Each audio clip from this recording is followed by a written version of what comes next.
আজ সকাল থেকেই পূর্ব মেদিনীপুরের কোলাঘাটের র্যামকো সিমেন্ট কারখানায় চলছে কাজ বন্ধ করে শ্রমিকদের বিক্ষোভ। মূলত সিওডি এর দাবিতে এই শ্রমিক বিক্ষোভ। শ্রমিকদের অভিযোগ, মালিক কর্তৃপক্ষকে অবিলম্বে মাইনে বাড়াতে হবে।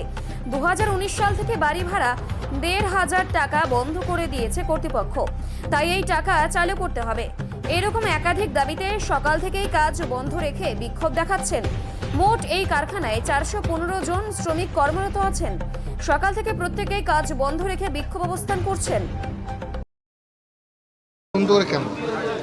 আজকের যে আন্দোলন, সর্বপ্রথম বলি, শ্রমিকের পক্ষ থেকে আমাকে অনুরোধ করা হয়েছে। আমি একজন শ্রমিক, দি রামকো সিমেন্ট লিমিটেড ফ্যাক্টরির আমি একজন মেনটেন্যান্সের শ্রমিক হিসাবে কর্মরত। তো আজ থেকে প্রায় 10 সাল থেকে 2010 থেকে এটা 2025 সাল। তো আমাদের দীর্ঘদিন যে আমরা শ্রমিক দাবি দাবা, আর সেই 10 সাল থেকে আমাদের ম্যানেজমেন্টকে বলে আসা হচ্ছে যে আমাদের বেতন বৃদ্ধি করা হোক।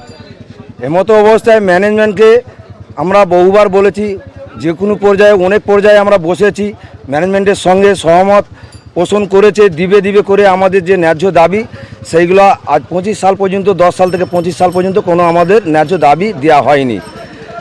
এমনকি যতবারই বসা হয়েছে আমাদেরকে বলা হয়েছে সিওডি করো বা তোমরা বসো, মিটিং করো। আমরা আমাদের অভিষেক বন্দ্যোপাধ্যায় বা আমাদের যে নেত্রী মমতা বন্দ্যোপাধ্যায় বলেছে যে যদি কিছু নিতে হয় প্রজেক্টকে বাঁচিয়ে, কারখানাকে বাঁচিয়ে, ন্যায্যভাবে কাজ করে, ইনকাম করে, ন্যায্য দাবি করে, আপোষে মীমাংসা করে তোমরা শ্রম দিবে এবং তোমাদের ন্যায্য দাবিটাও তোমরা চেয়ে নিবে। তো এমতো অবস্থায় আমরা আজ 15 বছর আমরা এইভাবে দাবি করে আসছি। আমাদেরকে কোনো রকম পাত্তা দিচ্ছে না, বসছে আবার প্রতারণা করছে, সে দাবিকে মানছে না। এইভাবে দীর্ঘ 15 বছর কেটে গিয়েছে। এমতো অবস্থায় 2019 সালে একটা সিওডি পাস হয়েছিল। সেই সিওডিটা ম্যানেজমেন্ট ঠান্ডা ঘরে কোনো একটা জায়গায় হোটেলে বসে 2-1 ওয়ার্কারকে জোর জবরদস্তি সই করিয়ে নিয়ে তাদের মতো নিজেদের মতো রুল তৈরি করে, আইন করে আমাদের যে ফেসিলিটিগুলো দেওয়া হতো, 2-1টা ফেসিলিটি দিত, সমস্ত নয়। ন্যায্য তো আমাদের বেসিক দিত না। আর দ্বিতীয়ত যে ফেসিলিটি দিত 2-1টা ঘর, তার মধ্যে ঘর ভাড়া, ডাস্টার অ্যালাউন্স, সেটাকেও আমাদেরকে বলছে যে আইন করা হয়েছে। এই আইনটা কিসের আমরা জানি না। আইন করা হয়েছে 19 সালে, ওই সব বাতিল, যেগুলো ভাড়া 2-1টা যে জিনিস ফেসিলিটি দেওয়া হতো ওটাকে বাতিল করে দেওয়া হয়েছে। আজকে নানানভাবে এই ক্ষোভ বিক্ষোভের জন্য আগামী শনিবার, কালকে অতিবাহিত হয়ে গিয়েছে, পরশুদিন শনিবার অতিবাহিত হয়েছে আমাদের যে তমলুক সাংগঠনিক জেলার যে কোর কমিটির সাংগঠনিক ক্ষমতায় যে আমাদের আলম জিলানিকে দেওয়া হয়েছে এবং আমাদের অসীম কুমার মাঝিকে দেওয়া হয়েছে। ওনারা এসেছিলেন, ম্যানেজমেন্টের সঙ্গে, আমার ওয়ার্কারের সঙ্গে কথা বলেছে, ম্যানেজমেন্টের সঙ্গে কথা বলেছে। তো তাতে করে আমাদের 4-5 বার বসা হয়েছে। নিজাম প্যালেসে আমরা সিওডি পেশ করেছি 24 সালের 31শে ডিসেম্বর। আর আমাদের সিওডিটা শেষ হয়ে গিয়েছে। 19 সালের যে একটা ধোঁকাবাজি সিওডি হয়েছিল, সেটা আইনত কোনো সিওডি ছিল না। ফার্স্ট আমরা 24 সালের 31শে ডিসেম্বর, আজকে আমরা মোটামুটি আমরা নো ওয়ার্ক নো পে।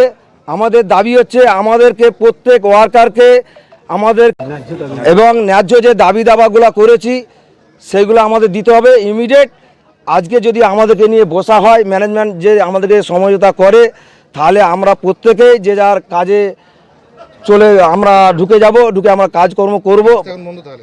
এখন এমতো অবস্থায় যতক্ষণ না আমাদেরকে ম্যানেজমেন্ট কথা দিচ্ছে ততক্ষণ আপাতত আমাদের এই কাজ আমরা নোয়াক নোপে, যেহেতু আমরা বাইরে কর্মবিরতি করছি।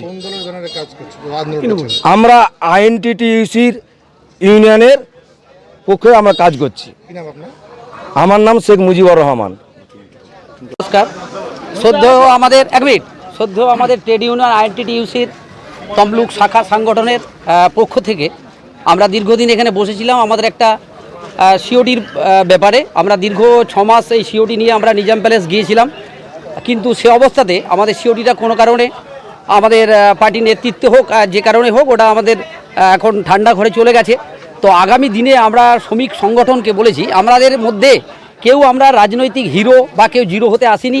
আমরা আজকে 3টে শিফটি কাজ শুধু বন্ধ করেছি শ্রমিকের এবং তাদের নিজের দাবি নিয়ে আজকে বন্ধ যেটা হয়েছে। আগামী দিন যদি আমাদের সঙ্গে বা আমাদের যারা সাংগঠনিক নেতৃত্ব যারা রয়েছে তমলুকের, মাননীয় অসীম মাঝি মহাশয় রয়েছেন, মাননীয় আমাদের আলম জিলানি মহাশয় রয়েছেন, ওনারা এসেছিলেন। তো আগামী দিনে আমরা চাচ্ছি একটাই, আমাদের যাতে খুব সুন্দরভাবে সব শ্রমিক একত্রিতভাবে থেকে আমরা এই সিওডিটা যেটা পাস করার আমাদের রয়ে গেছে ঠান্ডা ঘরে, ওটা খুব তাড়াতাড়ি চালু করার এবং আমাদের দুর্গাপুজো সবার মানুষের হাতে তাদের একটা পয়সা, যেটা চন্দনদেব মানা আমাদের একটা বলে গেছিলেন, একটা 7,500 টাকা স্কিম, সেইটা খুব তাড়াতাড়ির মধ্যে যদি আমাদের সঙ্গে বসে কমিটি একটা আলোচনা করে, আমরা কথা দিচ্ছি আমাদের ABC 3টে শিফটিনের লোক আপাতত যদি আলোচনা হয়ে আমরা আমাদের সমর্থিতভাবে আমরা যদি সেটাকে আলোচনার পর্বে নিয়ে যাই, যদি আমাদের আশা অনুরূপ না হয় তাহলে আন্দোলন চলবে। আর যদি আমরা আমাদের আশা মতো পেয়ে যাই আমাদের প্রাপ্য, আমরা বি শিফট থেকে আমাদের কর্মবিরতি আমরা প্রত্যাহার করে নিতে বাধ্য হব। আমার নাম কিঙ্কর গোস্বামী, আমি এলএনের কাজ করি, মেনটেন্যান্স জবে আছি দীর্ঘ 7 বছর। আমার একটাই কথা, এখানে আইএনটিটিইউসির যারা আমাদের কোর কমিটির আছেন ওনাদের একটাই আমাদের বক্তব্য শ্রমিকের থেকে, যদি আপনারা এই রামকো সিমেন্টের কেউ তত্ত্বাবধানে থাকেন তাহলে অতি অবশ্যই আমাদের সঙ্গে এসে কথা বলুন, যাতে এই আন্দোলন দীর্ঘমেয়াদী না যেন হয়।